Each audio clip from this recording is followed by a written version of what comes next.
Venezuelan President Hugo Chavez shakes the hand of his Colombian counterpart.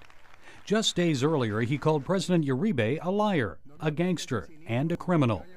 A Colombian army raid in Ecuador against leftist guerrillas, called the FARC, led to troop movements and threats of war. But Uribe's apology at a summit in Santo Domingo resulted in smiles and talk of brotherhood. Recent revelations that Chavez has given the guerrillas $300 million makes one wonder, just how long will the peace last?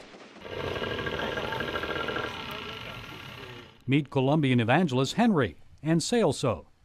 They believe lasting peace will come to their nation and their neighbors only by way of a spiritual awakening.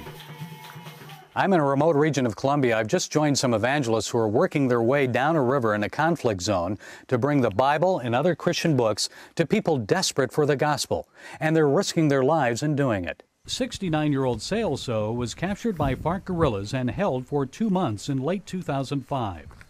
The commander asked why Celso had ventured into the danger zone. I told them a lot of people in the city are praying for you guys, not just Colombians, but from other countries. They believe that you have souls, and you also need peace. And they made this trip possible to bring this for you, because you are part of Colombia.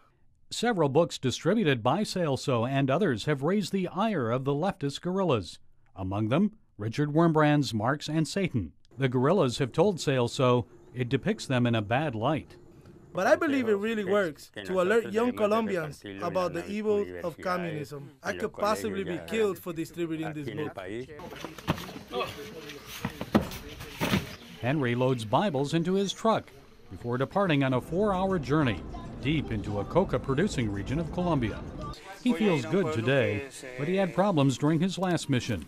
That's when right-wing paramilitaries accused him of conspiring with the leftist guerrillas. Henry hasn't taken sides in the conflict. He says he's on God's side.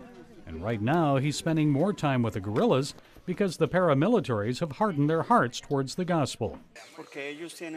That's because they've taken over and have chased the guerrillas out of this area. The paras have power and food. The guerrillas are more open to the gospel because they have no food and are more desperate for God.